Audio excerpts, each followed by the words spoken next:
आधी रात थी। गांव के किनारे एक पुराना आम का बाग था।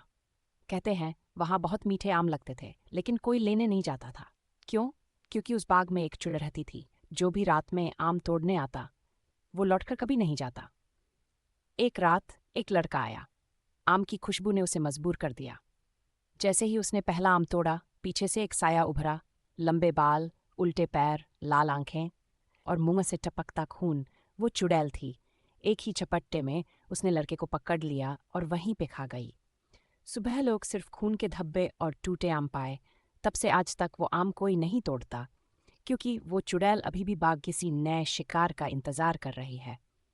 अगर कभी रात में आम की खुशबू आए तो मत जाना, शायद अगला नंबर तुम्हारा हो। पहले एपिसोड के बाद जो लड़का चुड़ैल से बचकर भागा था, वह सोचता था कि अब सुरक्षित है। लेकिन आम की मीठी खुशबू ने उसे फिर से बुलाया। रात के अंधेरे में वह फिर से बाग की तरफ चला गया। आसपास सन्नाटा था, पर हवा में आम की खुशबू इतनी तेज थी कि उसे रोकना नामुमकिन था। जैसे ही उसने आम तोड़ा, अचानक से हवा ठंडी हो गई। पेड़ों से सूनी आवाजें आईं और जमीन पर खून के निशान उभरने लगे। पीछे से एक धीमी हंसी सुनाई दी। वह हंसी वही चुड़ैल की थी। लड़का डर के मारे भागना चाहता था, लेकिन पैर जकड़े हुए थे। चुड़ैल ने फिर से उसे पकड़ लिया। इस बार कोई बच नहीं पाया। अब भी बाग में वो चुड़ैल घूमती है और अगला शिकार ढूंढ रही है। तीसरी रात गांव के दो लड़के उस आम के बाग की सच्चाई जानना चाहते थे। कहते थे कोई चुड़ैल वुड़ैल नहीं होती, ये सब अफवाह है। रात को दोनों दोस्त टॉर्च लेकर बाग पहुंचे। बिल्कुल सन्नाटा।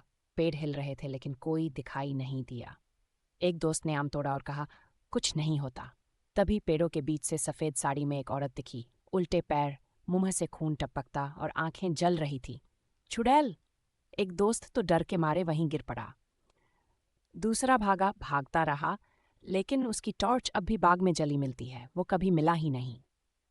अब गांव में कोई भी रात को उस बाग की तरफ नहीं देखता, क्योंकि चुड़ैल अभी भी भूखी है। अगर आपको ये डरावनी कहानी पसंद आई तो चैनल को सब्सक्राइब करना मत भूलना, क्योंकि अगली बार कहानी और भी डरावनी होगी।